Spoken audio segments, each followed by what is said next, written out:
में क्या देखा कि कोई बहुत अति बीमार है, अति बुजुर्ग है और एक जगह मृत्यु हो गई। उन्होंने अपने जीवन के ऊपर उस चीज़ों को उतारने का कार्य किया कि मेरे साथ भी ये घटनाएं घटेगी तो ऐसा कैसे संभव हो जाएगा। इसको सही रूप में जानने का अवसर पूरे भारत का भ्रमण, पूरे देश का भ्रमण होना चाहिए। पूरे देश के अंदर भ्रमण करने पे वो सन्यासी और वैराग्य जीवन जीने के लिए ललायित हुए और उन्होंने घर छोड़ दिया। उन्होंने जो संदेश देने का कार्य किया, समाज की कुरीतियों और बुराइयों को दूर करने का कार्य किया। खबर रुद्रप्रयाग से है, जहां चारधाम यात्रा पर आ रहे तीर्थ यात्रियों से स्थानीय होटल व्यवसायी एवं दुकानदार ओवर रेट पर सामान को बेच रहे हैं। यहां तक कि केदारनाथ यात्रा के मुख्य पड़ाव गौरीकुंड तक वहां जाने के बावजूद यहां भी एक बिस्लेरी की बोतल 30 से 35 रुपये में बेची जा रही है, जबकि मैगी, पराठा और चाय के दामों ने तो यहां आसमान छू लिए हैं।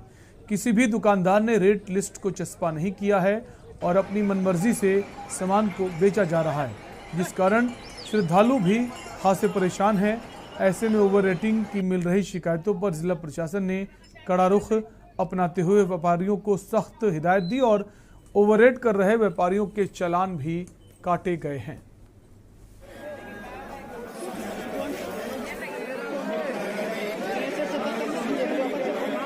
जो यात्रा सीजन चल रहा है, इस पे अनियमितताएं पाने पे प्रत्येक टूरिस्ट का यही है कि हम ओवर रेटिंग हो रही है, तो हमने इसका निरीक्षण किया और निरीक्षण के दौरान श्रीनगर से और सोनप्रयाग तक और सोनप्रयाग से आप रामबाड़ा तक हमने चेकिंग की है, जिसमें कतिपय कई व्यापारी से जो ओवर रेटिंग की जा रही है, जिसमें बाटमा विभाग द्वारा चालान किए गए।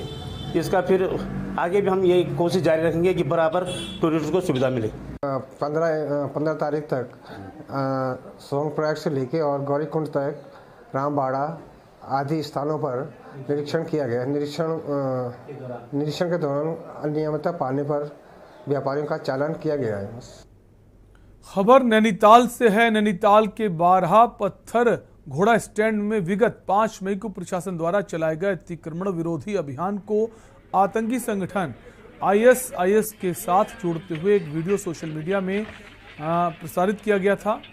28 सेकंड के इस वीडियो के मामले में मल्लीताल कोतवाली पुलिस द्वारा अज्ञात के विरुद्ध सामाजिक सौहार्द को बिगाड़ने व धार्मिक भावनाएं भड़काने के आरोप में अभियोग पंजीकृत कर दिया गया। नगर कोतवाल प्रीतम सिंह ने बताया कि सोशल मीडिया में प्रसारित वीडियो को बंद कराने के साथ ही 2 मोबाइल को कब्जे में लेकर जांच के लिए फॉरेंसिक एक्सपर्ट के पास भेज दिया गया है। रिपोर्ट के आधार पर आगे की कार्रवाई की जाएगी। आपको बता दें, वीडियो में नैनीताल में चले अतिक्रमण विरोधी अभियान के वीडियो के साथ एक युवक की आवाज़ में कहा गया था, आज जुल्मो सितम का दौर है पर इंसाफ का भी एक दौर आएगा। हो सकता है तुम हमें मिटा दो इस प्यारे वतन से, पर तुम्हें मिटाने कल कोई और आएगा। इस वीडियो के पीछे ISIS वाहन एवं झंडे दिखाई दे रहे थे। मामले में उच्च न्यायालय के अधिवक्ता नितिन कर्की की शिकायती पत्र को कोतवाली में मुकदमा दर्ज किया गया है। उस मामले में जो है पुलिस द्वारा पूर्व में ही जो है मुकदमा कायम करा दिया गया था, जिसकी तफ्तीश जो है हमारे SSI साहब दीपक बिष्ट जी कर रहे हैं। उसमें जो है 2 संदिग्ध मोबाइल जो हैं अभी जो है कब्जे पुलिस लिए गए हैं, जिन्हें फॉरेंसिक साइंस लेबोरेटरी भिजवाया जाए। आगे जो भी सबूत आएंगे उसके अकॉर्डिंग कार्रवाई की जाएगी। बुद्ध पूर्णिमा के मौके पर आज बौद्ध समुदाय से जुड़े लोग और सम्राट अशोक पर आस्था रखने वाले लोगों ने कालसी में स्थित अशोक शिलालेख स्थल पहुंचकर वहां दर्शन किए और शिलालेख की परिक्रमा की। वहीं दूसरी ओर इस मौके पर आयोजित कार्यक्रम में वक्ताओं ने सम्राट अशोक के संदेशों का बखान किया और सुख व शांति के लिए सम्राट अशोक के पद चिन्हों पर चलने का आह्वान किया। आपको बता दें, सम्राट अशोक ने शांति की राह पर चलते हुए बौद्ध धर्म की शुरुआत की थी, जिसके चलते उन्होंने जनता को अपना संदेश देने के लिए हिंदुस्तान के चारों दिशाओं में शिलालेखों पर अपने संदेश खुदवाए थे। उन्हीं में से एक शिलालेख देहरादून जिले के कालसी तहसील क्षेत्र में अमलावा और यमुना नदी के तट पर स्थित है, जहां वर्ष भर पर्यटक तो आते ही हैं, साथ ही यहां सबसे ज्यादा रौनक बुद्ध पूर्णिमा के दिन सम्राट अशोक के अनुयायियों के आने पर देखने को मिलती है। हम नकुड़ तहसील से आए हैं, जिला सहारनपुर से जी।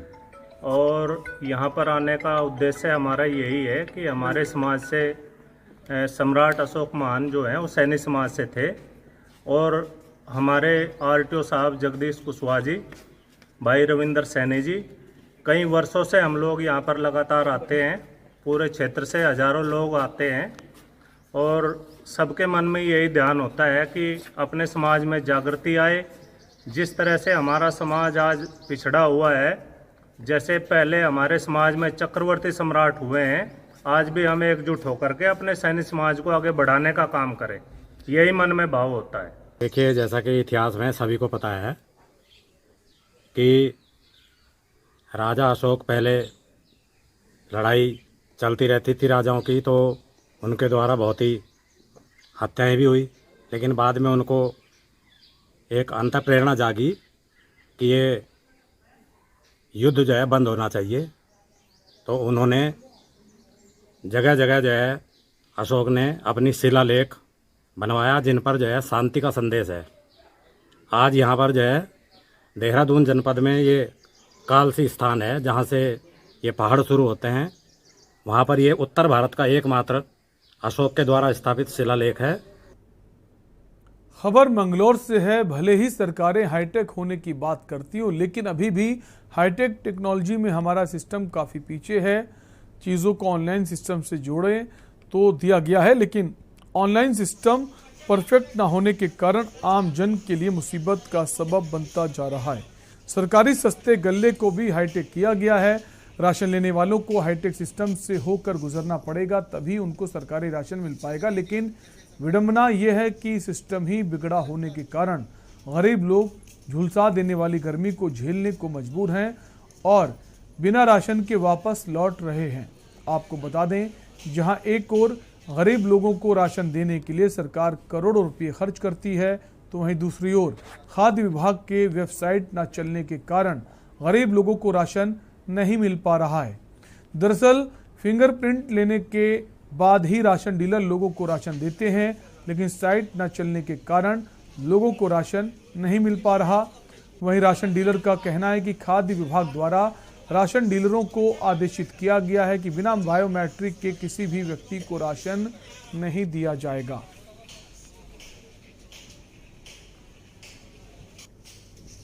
भले ही सरकार गरीबों को मुफ्त राशन देने का वादा करती हो, लेकिन उसकी ज़मीनी हकीकत क्या है आज हम आपको दिखाना चाहेंगे। अभी मई महीने में सरकार ने राशन देने की जो नई व्यवस्था लागू की है, उसमें अंगूठा लगाकर यानी कि बायोमेट्रिक से ही राशन दिया जाएगा। लेकिन मई से महीने में जो अंगूठा है वो साइट नहीं चल पा रही, जिससे जो गरीबों को राशन नहीं मिल पा रहा, बड़ी परेशानियों का सामना करना पड़ा है। हम ऐसी राशन की दुकान पर खड़े हैं, यहाँ कुछ राशन लेने हैं, उनसे जानेंगे क्या परेशानी हो रही है। परेशानी ये है कि 4 दिन हो गया पब्लिक को, अंगूठे की जो लाइन चला रखी वो चल नहीं रही, पब्लिक परेशान, डीलरों पे जूता ठा रहे हैं। जब लाइन चालू नहीं हो रही तो कोई ऐसा सिस्टम बना दे कि जैसे पहले था, रजिस्टर बना दे। जब ये अंगूठे वाला सिस्टम चलाया तो इसको चालू करो। अब 4 दिन से पब्लिक यहाँ पड़ रही, धूम में यहाँ से पड़ी और मजदूरी छोड़ के लोग राशन लेने आ रहे हैं। हर 4 दिन से वापस जा रहे हैं, तो वो काम पे जावे या राशन लेना में। तो मजदूरी छोड़कर राशन लेने आ रहे हैं, लेकिन उनको राशन नहीं मिल पा रहा। राशन डीलर भी हैं, मैं उनसे भी जानेंगे राशन क्यों नहीं मिल पा रहा है। जो गरीब हैं, साढ़ नहीं चल रही है, सुबह 7:30 बजे से बैठे हैं और आज 6 दिन हो गए माल बांटते हुए। 122 परमिट चढ़े हैं। इन्हें आदमियों को कैसे समझावा, जब ये सुबह 7 बजे लाइन में खड़े हो जाते हैं, ये 2 बजे लोग कैसे पूरा पड़ता है इनका। इन्हें लड़ ये लोग आधे हो गए हैं हमारे। इन्हें समझाते हम पागल हो गए हैं। किसी तरह भी आज तैयार नहीं लोग जाते हैं, हमारी मजदूरी चली गई है। इन्हें माल मिलना चाहिए, किसी तरह भी माल मिले। हम कैसे समझावें इन्हें। तो ये राशन डीलर का ये कहना था कि कई घंटे जो लाइन लगने के बाद भी राशन नहीं मिल पा रहा है, जबकि अधिकारियों से बात की, उनका अपना पल्ला झाड़ते हुए नजर अधिकारी आ रहे हैं। क्या न्यूज़ के लिए अकील अहमद, मंगलौर। खबर रुड़की से है, जहां थाना भगवानपुर पुलिस ने आज 3 बड़े खुलासे किए हैं। सबसे बड़ा खुलासा वाहन चोरी को लेकर किया गया, जिसमें चोरी की गई 8 बाइकों समेत 3 चोरों को गिरफ्तार किया गया है। इसके अलावा मोबाइल झपट्टा मार चोर गिरोह का भी खुलासा किया गया। घटना का मात्र 48 घंटों में खुलासा करते हुए 4 मोबाइल सहित 3 अभियुक्तों को गिरफ्तार किया गया है। वहीं तीसरा खुलासा गोकशी को लेकर किया गया। एसपी देहात ने बताया कि पकड़े गए तीनों आरोपी जिला सहारनपुर के गंगोह थाना क्षेत्र के रहने वाले हैं। एसपी देहात ने बताया कि इन बड़े खुलासों के लिए थाना भगवानपुर पुलिस को एसएसपी हरिद्वार के द्वारा 7,500 रुपए के इनाम की घोषणा भी की गई है।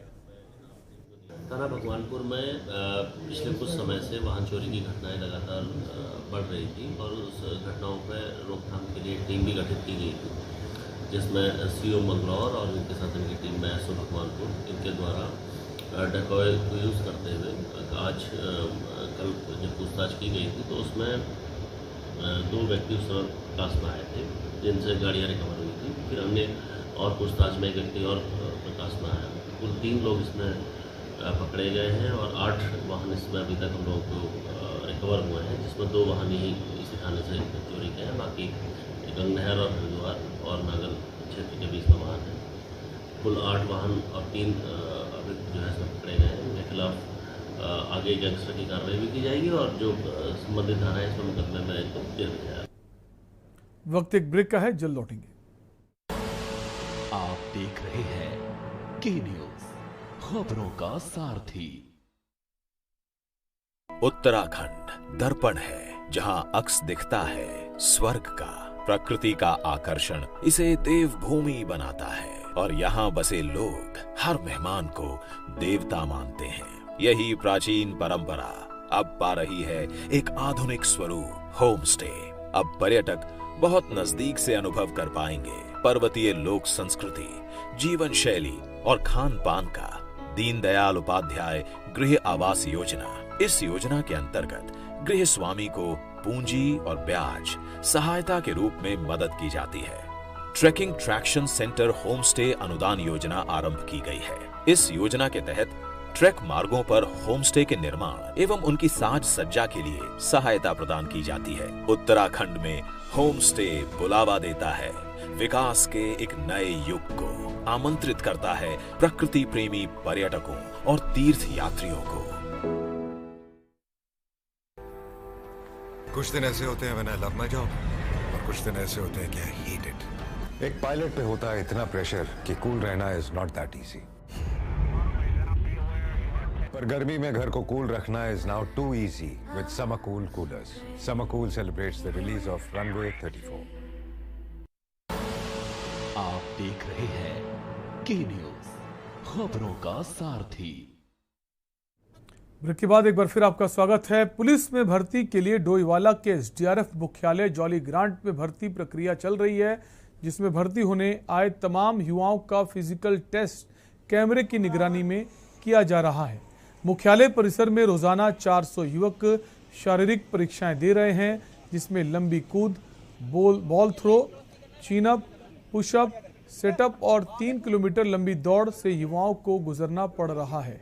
एसडीआरएफ मुख्यालय जॉली ग्रांट के कमांडेंट मणिकांत मिश्रा ने जानकारी देते हुए बताया कि 18,635 युवकों का फिजिकल टेस्ट होगा। सारी प्रक्रिया पारदर्शी बनी रहे, इसके लिए कैमरे की निगरानी में सारे टेस्ट कराए जा रहे हैं। ये कांस्टेबल्स के भर्ती की प्रक्रिया कल से प्रारंभ हुई है और इनकी शारीरिक दक्षता का ये परीक्षा है, जिसमें नाप तोल इनकी की जाती है, इनके लंबाई और इनके चेस्ट की नाप ली जाती है और उसके बाद इनका बॉल थ्रो, लंबी कूद, चेनअप, दंड बैठक और रनिंग कराई जाती है। वो प्रक्रिया कराई जा रही है। ये हर जगह पर, हर एक इवेंट पर कैमरे लगे हुए हैं, जिससे कि कोई अभ्यर्थी या बाद में यह कहता है कि नहीं मैं इतना किया था और मेरे को कम नंबर मिले हैं, तो उसकी जांच पड़ताल के लिए ये कैमरे में ये सबकी रिकॉर्डिंग है। खबर पौड़ी से है, जहां विकासखंड पाबो के अंतर्गत आने वाले सिपलोडी में शनिवार को सुषमा देवी को गुलदार ने अपना निवाला बना लिया था। सुषमा देवी काफल के लिए गांव के जंगल गई हुई थी, जिसके बाद में पूरे क्षेत्र में भय का माहौल है।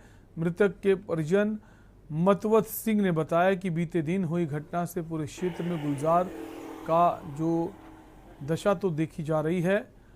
उन्होंने कहा कि मृतका की 5 लड़कियां हैं जिनके समक्ष अपना जीवन यापन की समस्या खड़ी हो गई। उन्होंने बताया कि जो वन रेंजर अनिल भट्ट ये कह रहे हैं कि पीड़ित परिवार को 50,000 रुपये का चेक दिया जाएगा।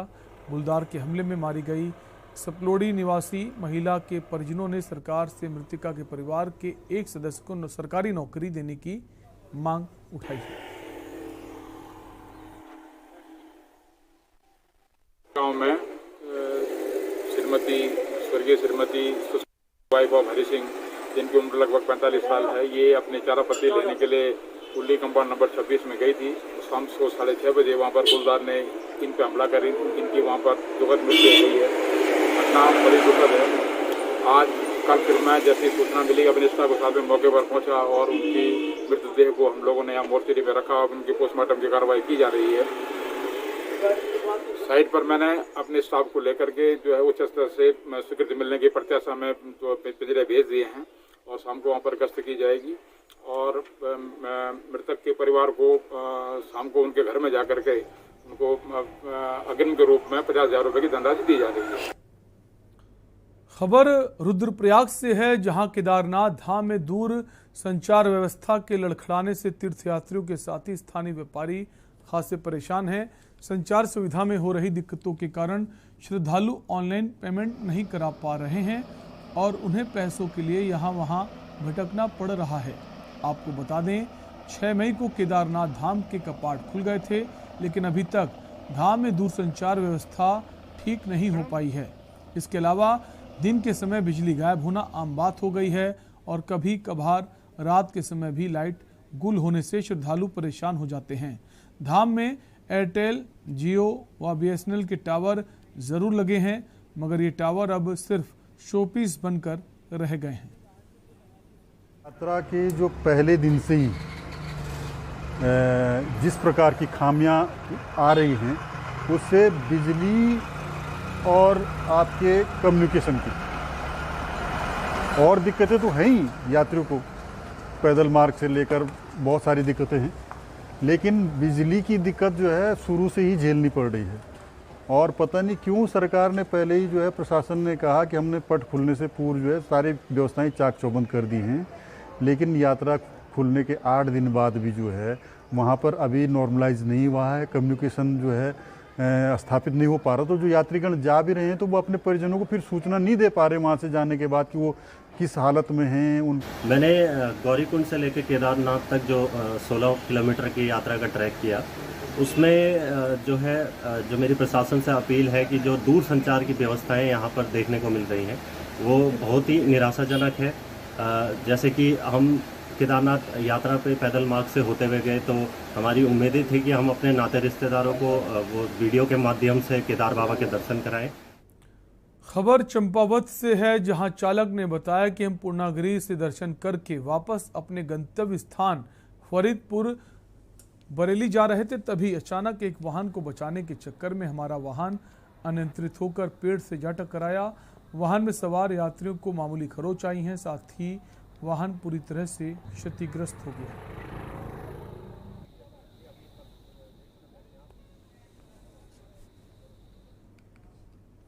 और उत्तराखंडी खबरों फिलहाल के लिए इतना ही। बने रहिए के न्यूज इंडिया के साथ। नमस्कार। आप देख रहे हैं के न्यूज, खबरों का सारथी।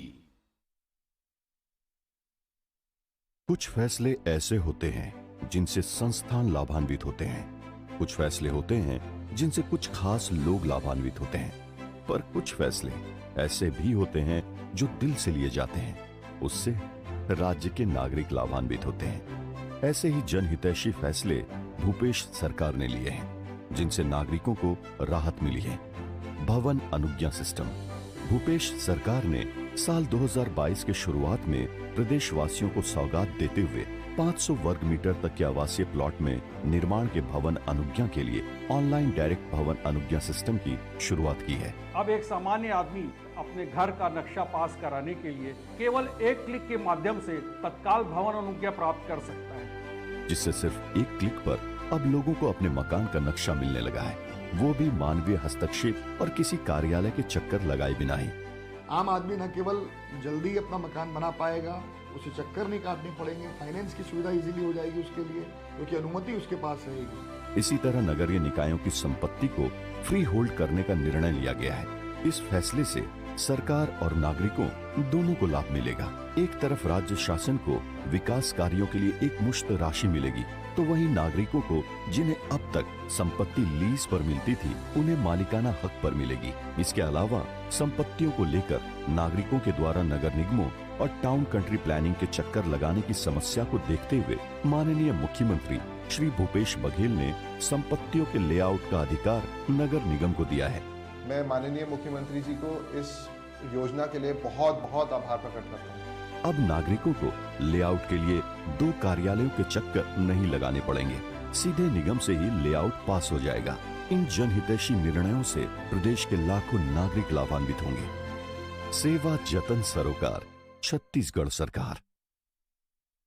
गोल्डी हिंग का तड़का लगे तो सभी दबा के खाते हैं। गोल्डी हिंग कण कण में जान।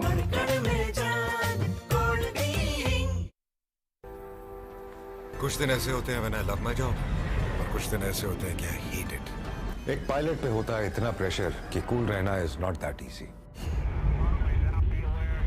पर गर्मी में घर को कूल रखना is now too easy with Summer Cool coolers. Summer Cool celebrates the release of Runway 34। Court कचहरी के ना लगे चक्कर, सबसे अधिक यही है बेहतर। लेकिन बढ़ ही जाए पाला तो कहां जाए, क्या करें? घबराए नहीं, अब हर मुश्किल होगी आसान। के न्यूज इंडिया, वकील आपका देगा समाधान। कीजिए कॉल, पूछिए अपने सवाल।